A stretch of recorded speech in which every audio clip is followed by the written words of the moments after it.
नमस्कार दोस्तों, स्वागत है आपका एक और नई वीडियो में। बात करेंगे एचकेआर कर्मचारियों के बारे में। 0 से 5 साल वाले जॉब सुरक्षा में आएंगे या नहीं आएंगे, नौकरी सेफ है या नहीं है, इस पर ही चर्चा करेंगे। और चैनल पर नए हैं तो चैनल को सब्सक्राइब जरूर कर लेना। सभी साथी जो है अपना व्हाट्सएप चैनल जरूर ज्वाइन कर लेना, क्योंकि सभी साथी वहां पे जुड़े हुए हैं। आप भी जरूर ज्वाइन करें, लिंक डिस्क्रिप्शन में दिया हुआ है। तो हरियाणा कौशल रोजगार निगम के कर्मचारी कह सकते हो या फिर आउटसोर्सिंग के कर्मचारी कह सकते हैं, जो भी कर्मचारी जॉब सुरक्षा में आ रहे हैं उनको जॉब सुरक्षा देने का काम शुरू कर दिया गया है। और कर्मचारी हटाने की बात आई तो सीएम साहब ने क्लियर कर दिया भाई, हरियाणा के मुख्यमंत्री नायब सिंह सैनी की बड़ी घोषणा, हरियाणा कौशल रोजगार निगम के तहत लगे किसी कर्मचारी को नहीं हटाया जाएगा। एचकेआर के तहत लगे कर्मचारी को हटाने के लिए महिला बाल विकास विभाग की एक नोटिंग जो वायरल हो रही थी, ठीक है, वो जो नोटिस वायरल हुआ था उसके मामले में इन्होंने क्लियर कर दिया है। ठीक है, आगे भी आप देख सकते हो यहाँ पे एचकेआर के जो है कर्मचारी नहीं हटेंगे सीएम साहब। और बोले पहले नौकरी की बोली लगती थी, हमारी सरकार मेरिट दे रही है। तो बात कर लेते हैं एचकेआर कर्मचारी जो जॉब सुरक्षा लागू हुई है। ठीक है, जॉब सुरक्षा जो लागू हुई है उसमें क्या है और आपको उसका बेनिफिट है या नहीं।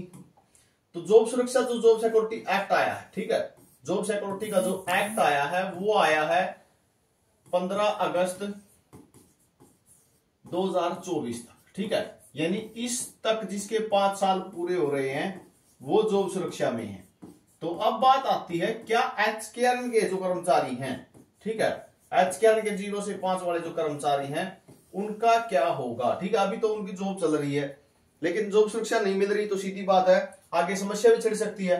तो पहले बात आती है, सबसे पहले तो हरियाणा सरकार को भी इस विषय में सोचना चाहिए और जो कर्मचारी लगे हुए हैं उनको भी इस विषय में सोचना चाहिए। किन कर्मचारियों को सोचना चाहिए? जिन कर्मचारियों की अभी जुलाई जो है, जुलाई 2025 तक जिसके 5 साल हो चुके हैं। ठीक है, 15 अगस्त 2024 तक तो चलो हो सकता है बहुत से कर्मचारियों के नहीं हुए हैं, लेकिन हजारों कर्मचारी ऐसे हैं इस अगस्त 2024 से लेकर जुलाई तक की जब बात आती है, यानी 11 महीने की जब बात आती है, तो इन 11 महीनों के बीच में हजारों कर्मचारियों के जो है 5 साल पूरे हो चुके हैं। उनको जॉब सुरक्षा क्यों नहीं मिल रही? ठीक है, नियम सभी के लिए बराबर है। जब कर्मचारी लगता है, ठीक है, पहले लगे थे उनको भी एनपीएस था, अब जो लगेंगे उनको उनके ऊपर भी एनपीएस है। ठीक है, 2004 से पहले जो लगे हुए उनके ऊपर ओपीएस है। ठीक है, तो जब कर्मचारियों के लिए सभी के लिए रूल बराबर हैं, जब इनके 5 साल हो चुके हैं तो इनके लिए भी जो है, इनके 5 साल हो चुके हैं, एसओपी जारी होने से पहले भी इनके 5 साल हो चुके हैं, तो सरकार पर इन बातों पर भी संज्ञान लेना चाहिए और कर्मचारियों को भी, आपको भी अपनी मांग रखनी चाहिए। ठीक है, एक कमेटी के रूप में, एक संगठन के रूप में आपको अपनी मांग रखनी चाहिए कि हमारे भी 5 साल हो चुके हैं।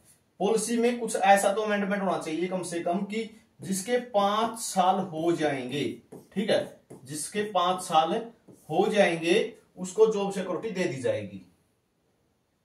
आप देख रहे हो 15 अगस्त 2024 तक, ठीक है, कुछ तो कर्मचारी ऐसे भी हैं जिसके 10 साल हो चुके हैं, जिसके 15 साल हो चुके हैं, कुछ कर्मचारी ऐसे भी हैं जिनको पूरे पूरे 5 साल हुए हैं। ठीक है, पूरे पूरे 5 साल हुए हैं, उनको भी मिल रही है।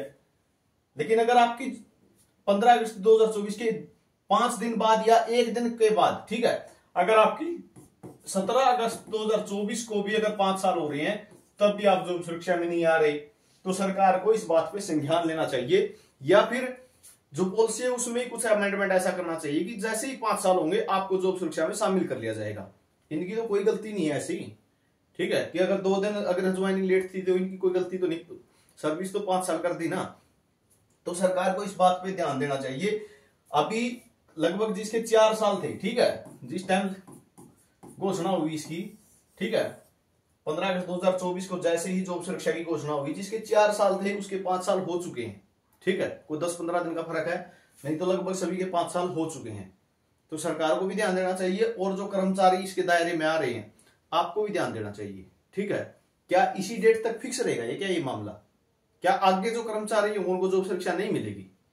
तो इस विषय में आपको भी जो है आवाज उठानी चाहिए, आपकी अपनी जो है आवाज जो है पहुंचानी चाहिए अधिकारियों तक। और साथ में जो है सभी साथी व्हाट्सएप चैनल को जरूर ज्वाइन करना, जितने भी कर्मचारी हैं एचकेआर के माध्यम से लगे हो आप, या आउटसोर्सिंग के माध्यम से लगे हो, या कच्चे कर्मचारी हैं या पक्के कर्मचारी हैं, सभी कर्मचारी साथी जो है अपना व्हाट्सएप चैनल है, लिंक डिस्क्रिप्शन में दिया हो, उसको जरूर ज्वाइन करना।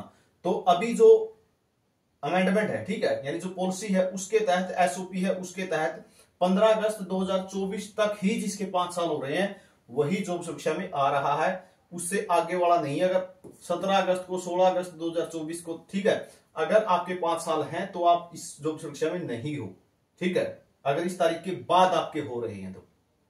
और अब ये भी मत सोचना कि इससे पहले मेरे 240 दिन तो हो रहे हैं, 15 अगस्त 2024 से पहले वाले मेरे 240 दिन तो हो रहे हैं, ठीक है, लेकिन पूरे 5 साल नहीं हुए, तो 5 साल भी देखे जाएंगे। 240 दिन की तो क्या देखी जाएगी, हाजिरी रिपोर्ट देखी जाएगी, आपकी हाजिरी लगी है या नहीं लगी है, ठीक है।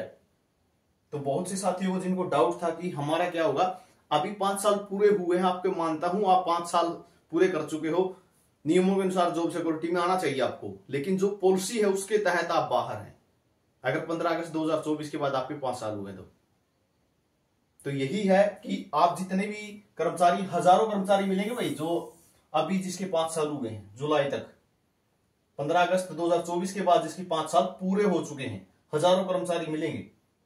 तो आप सभी को जो है ये मुद्दा जरूर रखना चाहिए अपना। तो ये जानकारी आप सभी के लिए रहेगी। बाकी वीडियो कैसी रही कमेंट करके जरूर बताना, और आपका क्या कहना है इसके बारे में अपना जो है कमेंट सेक्शन में बता सकते हैं। साथ में चैनल को सब्सक्राइब कर लेना और अपने व्हाट्सएप चैनल से जुड़ जाना। हर जानकारी आपको हरियाणा कौशल रोजगार निगम की मिलती रहेगी।